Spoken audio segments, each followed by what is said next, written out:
Let's mic बयानबाजी। नमस्कार, आप सुन रहे हैं लेट्स माइक बयानबाजी। राजनीति के गलियारों से लेकर सत्ता और विपक्ष के वार पलटवार तक, आइए आपको सुनाते हैं आज के सबसे चर्चित बयान। राजस्थान विधानसभा के अमृत महोत्सव कार्यक्रम में मुख्यमंत्री भजनलाल शर्मा ने कहा कि राजस्थान ने 1952 के अकाल के दौरे से लेकर आज के राइजिंग राजस्थान तक लंबा सफर तय किया है। उन्होंने कहा कि प्रदेश के विकास में सत्ता पक्ष और विपक्ष दोनों की महत्वपूर्ण भूमिका रही है। अभिनंदन करता हूं। मैं देख रहा हूं कि जब से राजस्थान विधानसभा का गठन हुआ है, उस समय भी वो युवा के नाते जाने जाते होंगे, और आज भी मैं देख रहा हूं जिस तरह से विधानसभा के अंदर आपकी उपस्थिति रही है, मैं भी आज आपको वो युवा की दृष्टि से देख रहा हूं, चाहे वो हमारे पंडित रामकिशन जी हों, घनश्याम तिवारी जी हों, चाहे हमारे देवी सिंह भाटी जी हों, राजेंद्र राठौड़ जी हों, तारा भंडारी जी हों, हमारे राजेंद्र जी हों, शेखावत साहब हों, चाहे सीपी जोशी जी हों, चाहे मोरदिया जी हों, ये सभी वरिष्ठ जन वो हैं। बाकी और सभी जिन्होंने इस विधानसभा के अंदर राजस्थान की प्रगति में योगदान दिया है। मित्रों, क्योंकि हमें यह नहीं भूलना चाहिए कि उस समय की परिस्थिति स्थिति क्या थी, क्योंकि पूरे देश के अंदर राजस्थान क्षेत्रफल की दृष्टि से सबसे बड़ा प्रदेश है। इसके साथ साथ राजस्थान के सामने कई तरह की चुनौतियां भी थी। अकाल की चुनौती, कई तरह के विषय आते थे। उन विषयों में आपने एक जनप्रतिनिधि होने के नाते विधानसभा के माध्यम से उन विषयों को आगे बढ़ाने का काम किया। जयपुर में राजस्थान विधानसभा के अमृत महोत्सव कार्यक्रम में नेता प्रतिपक्ष टीकाराम जूली ने कहा कि विधानसभा के 75 वर्ष पूरे होने के उपलक्ष्य में यह आयोजन शुरू किया गया है। उन्होंने कहा कि पिछले 75 वर्षों में विधानसभा ने कई महत्वपूर्ण कानून बनाए, जिन्होंने राजस्थान की दशा और दिशा बदलने के साथ देश के विकास में भी योगदान दिया। जूली ने इसे सभी जनप्रतिनिधियों के लिए गौरव का क्षण बताया। विधायक और मौजूदा विधायकों का स्वागत। किस तरीके से इस कार्यक्रम को देखते हैं? आज राजस्थान की विधानसभा का ये अमृत महोत्सव की शुरुआत है। 75 वर्ष अगले वर्ष पूरे होंगे, और इसी कड़ी के अंदर यहाँ पे ये अमृत महोत्सव का प्रोग्राम किया गया है, और भी आगे प्रोग्राम होंगे। आज का जो प्रोग्राम है, 75 वर्ष के इतिहास के अंदर हमारी राजस्थान की विधानसभा ने जो यहाँ कानून बनाए, जिनसे राजस्थान की दशा और दिशा तो बदली, साथ के साथ देश के अंदर भी बहुत बड़ा परिवर्तन आया। ऐसे कानून हमारे यहाँ पे बने जिनको बाद में भारत सरकार ने भी अपनाया। सूचना का अधिकार जैसा कानून सर्वप्रथम यहाँ बना, उसके बाद फिर भारत सरकार ने उसको लागू किया। पंचायती राज का कानून हमारे यहाँ बना, उसके बाद भारत सरकार ने लागू किया। लोगों को खातेदारी अधिकार देने का कानून हमारे यहाँ पे बना, उसके बाद भारत सरकार ने लागू किया। तो ऐसे कानून यहाँ पे बने, और यहाँ हमारे मुख्यमंत्री रहे हों, विधानसभा अध्यक्ष रहे हों, नेता प्रतिपक्ष रहे हों, मंत्री रहे हों, विधायक रहे हों, और विधानसभा के कर्मचारी रहे हों, सब लोगों का बहुत बड़ा योगदान इस राजस्थान के विकास के अंदर रहा है। मैं समझता हूँ ये गौरवशाली समय हमारे सामने। ये जरूर है कि पहले विधानसभा की जो बैठकें ज्यादा होती थी, उनकी संख्या निरंतर घटती आ रही है। ये एक चिंता का विषय है, इसको बढ़ाने पर हमें विचार करना चाहिए। लोकतंत्र के अंदर आम आदमी की, गरीब आदमी की, पिछड़े आदमी की बात कैसे उठे, उस चीज का हमें महत्वपूर्ण ध्यान रखना चाहिए। शिवसेना यूबीटी सांसद संजय राउत ने कहा कि एनसीपी एसएसपी नेता जयंत पाटिल की मुख्यमंत्री देवेंद्र फडणवीस से मुलाकात किसी राजनीतिक वजह से नहीं, बल्कि उनके क्षेत्र के एक नगर परिषद अध्यक्ष को कलेक्टर द्वारा अयोग्य घोषित किए जाने के मुद्दे पर हुई थी। वहीं संसद के मॉनसून सत्र में परिसीमन विधेयक दोबारा लाए जाने की अटकलों पर राउत ने कहा कि यदि सरकार विधेयक फिर पेश करती है तो पूरा विपक्ष एकजुट होकर विरोध करेगा। उन्होंने कहा कि विपक्ष ने कुछ संशोधनों के सुझाव दिए हैं जिन पर विचार होने के बाद ही आगे चर्चा होगी। आपके पास गलत इंफॉर्मेशन है। जयंतराव पाटिल कल रात को सीएम साहब से मिले हैं, वो अलग विषय है। उनका जो चुनाव क्षेत्र से एक जो नगराध्यक्ष है पब्लिक इलेक्टेड, उनको वहां के कलेक्टर ने डिस्क्वालीफाई किया है गैर कानूनी तरीके से। उस बारे में अपनी बात लेकर जयंतराव पाटिल कल रात को सीएम साहब से मिले हैं, ये मेरी जानकारी है और कुछ नहीं है। अगर सरकार वापस वो बिल लाती है तो पूरा अपोजिशन इकट्ठा होकर उनको विरोध करेंगे। हमने जो उनको सूचनाएं की है, इस प्रकार से बिल में आप थोड़ा दुरुस्ती करो, अमेंडमेंट करो, लेकर आइए। अगर उस हमारी बात मानी जाती है तो हम उसके ऊपर चर्चा करेंगे। सर, आपने सुप्रिया सुले से बात की है, क्या कहा उन्होंने? सुप्रिया सुले जी आज 12 बजे प्रेस कॉन्फ्रेंस लेकर मीडिया के मन में जो प्रश्न है, जो सवाल है, उस बारे में मुझे लगता है खुलकर बात करेंगे। उन्होंने कहा है कि सरकार या मुख्यमंत्री के खिलाफ में अगर आलोचना करते हैं तो उसको युद्ध न माना जाए। अच्छी बात है।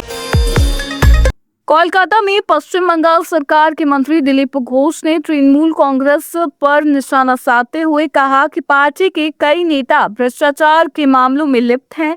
उन्होंने दावा किया कि पहले इन मामलों में कोई शिकायत दर्ज नहीं होती थी, लेकिन अब शिकायतें सामने आ रही हैं और उनके आधार पर जांच एजेंसियां कार्रवाई कर रही है।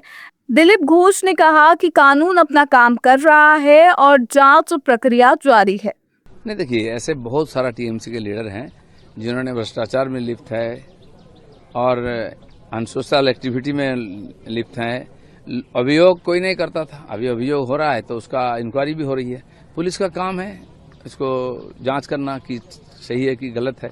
किसी का नाम पर भी आ सकता है कंप्लेन। और जो इतना सारा हादसा, ऐसा घटना हुआ है, बंगाल को शर्मसार किया, ये सारी चीज़ों की इंक्वायरी होनी चाहिए।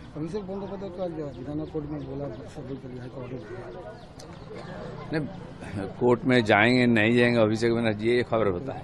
ये कोई खबर है क्या? कोर्ट ने बुलाया है तो जाके आपको शामिल होना चाहिए। इसके पहले भी वो गए हैं ईडी सीबीआई को। तो ये एक प्रक्रिया है। कोई उनके नाम पे कंप्लेन किया है, कुछ सबूत मिली है, तो उसको पूछताछ करने का जिम्मेदारी जिसका है उसको सामना करना चाहिए। दादा, पिछली सरकार ने एक मामला किया। रायपुर में आध्यात्मिक नेता देवकीनंदन ठाकुर ने राम मंदिर चंदा गबन मामले पर प्रतिक्रिया देते हुए कहा कि भविष्य में ऐसी घटनाओं को रोकने के लिए देश में सनातन बोर्ड का गठन किया जाना चाहिए। उन्होंने राहुल गांधी, अखिलेश यादव, अरविंद केजरीवाल समेत सभी विपक्षी नेताओं से सरकार से सनातन बोर्ड बनाने की मांग करने की अपील की। ठाकुर ने कहा कि मंदिरों को सरकारी नियंत्रण से मुक्त कर उनके संसाधनों का उपयोग अस्पताल, गुरुकुल और समाज हित के अन्य कार्यों में किया जाना चाहिए ताकि आने वाली पीढ़ियों का भविष्य सुरक्षित बनाया जा सके। देखिए, शंकराचार्य भगवान है, इस विषय में हम कुछ नहीं कह सकते हैं, लेकिन हम ये कहेंगे आगे कभी ऐसे कार्य न हो, उसके लिए सनातन बोर्ड की जरूरी है। सर, ये कांग्रेस के एक नेता कह रहे हैं कि राम मंदिर के चोरी के मुद्दे को उठाएंगे पार्लियामेंट में, और देश में अब तक की सबसे बड़ी चोरी करप्शन का मामला है राम मंदिर का, कह रहे हैं हिंदुओं की आस्था पे प्रहार था ये। मैं सभी से प्रार्थना करूंगा, राहुल गांधी जी से, अखिलेश यादव जी से और जो भी विपक्षी लोग हैं, केजरीवाल जी से, कि अगर आप हमारा हित चाहते हैं, सनातनियों का हित चाहते हैं, तो आप सबसे हमारा निवेदन है, सरकार के आगे प्रार्थना कीजिए या मांग करिए कि हमारे सनातन बोर्ड बने। चारों शंकराचार्य, पांचों वैष्णवाचार्य और जो भी धर्म के मर्मज्ञ ऋषि मुनि हैं, संत हैं, वो सभी सनातन बोर्ड बनाएं और मंदिर सारे मुक्त हो जाएं सरकार से, और उस धन का प्रयोग जो है वो भारत की सनातनी गरीब जनता में प्रयोग में आए, गौ माता की सेवा में आए, और वो निःशुल्क हॉस्पिटल बनाने, मॉडर्न गुरुकुलम्स बनाने में, साइंस विद सनातन में काम आए, जिससे आने वाली पीढ़ी बच सके, सिया जैसे बच्चे अब हमारे आगे न हो। यही प्रार्थना हम चाहेंगे कि सब मिलके दायित्व निभाएं और सब कहें कि यहाँ सनातन बोर्ड बनना चाहिए। कांग्रेस नेता भूपेश बघेल ने महादेव बैटिंग ऐप मामले में भाजपा पर निशाना साधते हुए कहा कि छत्तीसगढ़ में उनकी सरकार ने सबसे पहले 72 एफआईआर दर्ज कर सैकड़ों गिरफ्तारियां की थी। उन्होंने दावा किया कि भाजपा की दिल्ली इकाई के आर्थिक मामलों के अध्यक्ष विकास गर्ग की गिरफ्तारी और 904 करोड़ रुपए की संपत्ति जब्त होने के बाद इस मामले में भाजपा से जुड़े लोगों की भूमिका पर सवाल खड़े हो रहे हैं।